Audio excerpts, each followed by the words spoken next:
Good evening. You are watching the news from the Sultanate of Oman television. First, the headlines. His Highness Sayyid Yazan bin Haytham Al Saeed patronizes tomorrow over the Municipal Council Symposium and the launch of the Tammiya application. 53 Palestinians are killed in a series of violent Israeli airstrikes that targeted several areas in the Gaza Strip. And Russian forces take control of areas in Kupiansk, Ukraine, after a strategic attack, and Kiev says it shot down 3 Russian bomber planes in the Kherson region.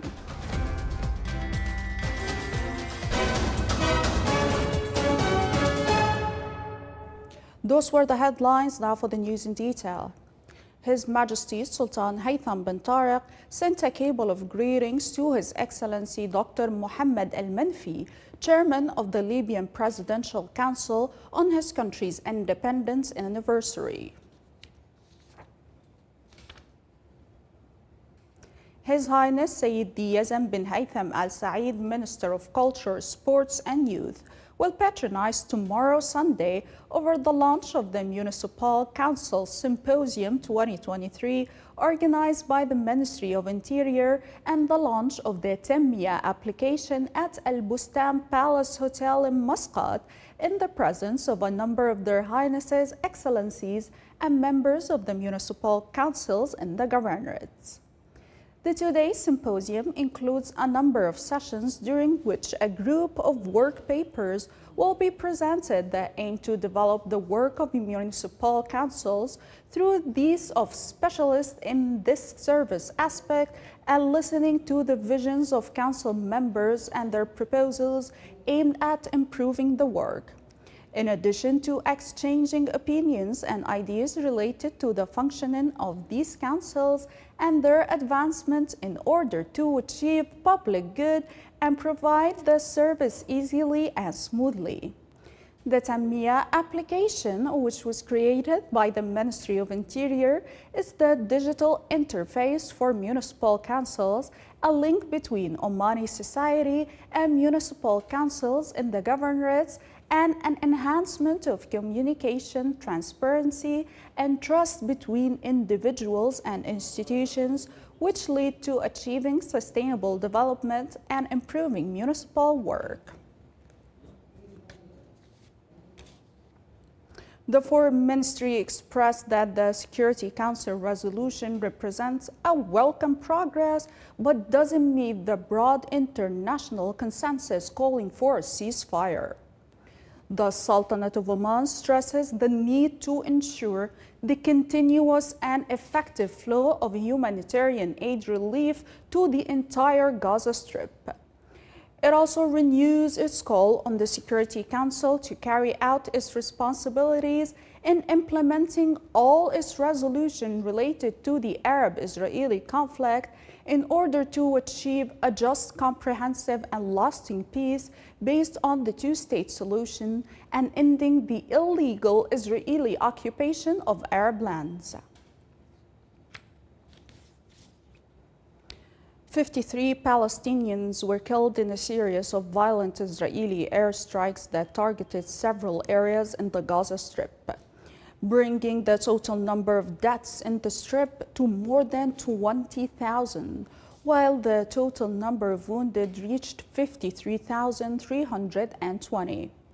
The United Nations Children's Fund, UNICEF, warned that the children in the Gaza Strip under the age of 5 face a high risk of acute malnutrition and death in light of the continued brutal and unprecedented Israeli aggression on the Strip. The Secretary General of the United Nations, Antonio Guterres, said the method followed by Israel in implementing its military operations in the Gaza Strip creates enormous obstacles to the distribution of humanitarian aid within the Gaza Strip, which is inhabited by 2,200,000 people. Guterres urged the Israeli authorities to immediately remove restrictions on commercial activity, noting that it had to wait 70 days to obtain Israeli approval to open the Kerem Shalom crossing to humanitarian aids. United Nations Secretary General Antonio Guterres confirmed that 136 employees of the international organization were killed during the Israeli war on the Gaza Strip, which has been ongoing for 75 days. Meanwhile, the Russian forces took control of areas in the city of Kupiansk, Ukraine, after an attack targeting strategic Ukrainian army sites in various areas of the city. The Russian Ministry of Defense said that the attack also resulted in the destruction of dozens of military equipment belonging to the Ukrainian forces. On the other hand, Ukrainian President Volodymyr Zelensky said the Ukrainian army responded to a Russian attack with drones and was able to shoot down 3 Russian bomber planes in the Kherson region.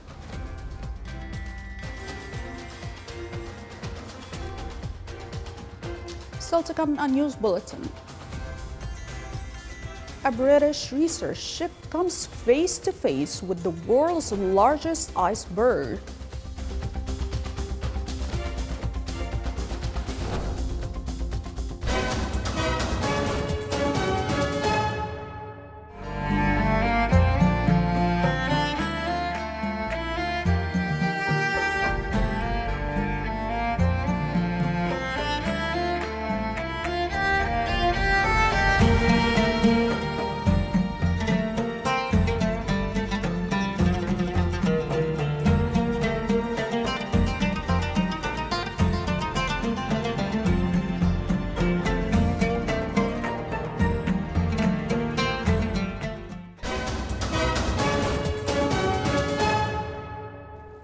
Welcome back to the news from the Sultanate of Oman television.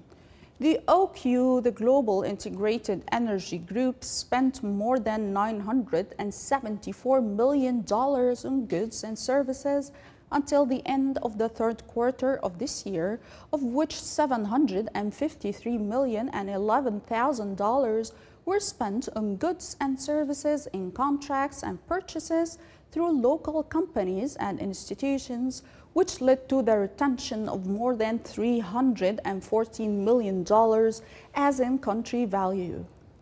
The group spent more than $172 million on small and medium-sized enterprises. The OQ group gave great attention to the Omani products by putting up regulations that enhance the purchases. The group is also exerting great efforts to nationalize some local industries. Meanwhile, all those efforts come in line with the government's approach towards Oman Vision 2040.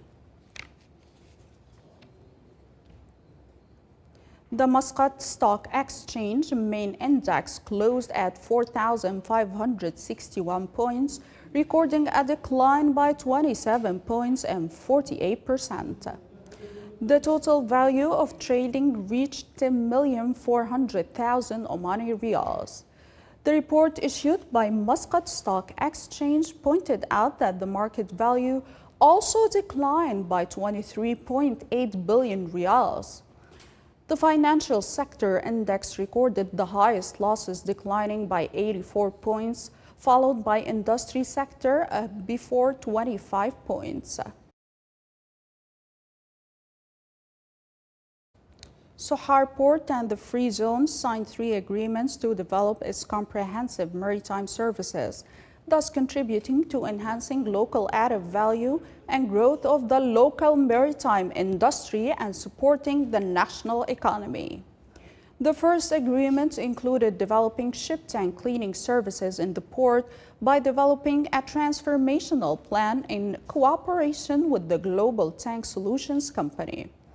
The second agreement, signed with the Global Oil Resources Company, stipulated the enhancement of marine fuel transportation services and accelerating the provision of promising opportunities for local companies to interact with companies large in the fields of logistics services and supply chains for marine fuel. The third agreement included providing a comprehensive and integrated set of medical services to seafarers.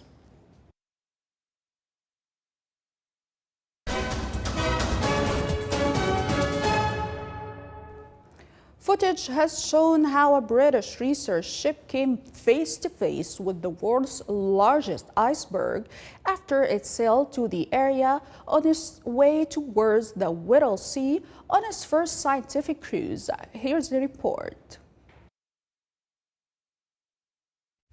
The A23A mega iceberg is about 3,900 square kilometers and 400 meters tall and stretches as far as the eye can see, according to the researchers on board the RRS Sir David Attenborough. In late November, a news report stated that the A23A iceberg moved out of the Weddell Sea area and was bound for the Southern Ocean. The British Antarctic Survey BAS said it calved from the Filchner ice shelf in 1986 before being grounded on the seabed nearby. The iceberg is now likely to be swept along by the Antarctic circumpolar current into Iceberg Alley, the BAS said, putting it on a common iceberg trajectory towards the island of South Georgia. The chief scientists aboard the RRS Sir David Attenborough and polar ocean science leader at British Antarctic Survey BAS said, "It is incredibly lucky that the iceberg's route out of the Weddell Sea sat directly across our planned path, and that we had the right team aboard to take advantage of this opportunity. We are fortunate that navigating A23A hasn't had an impact on the tight timings for our science mission, and it is amazing to see this huge berg in person.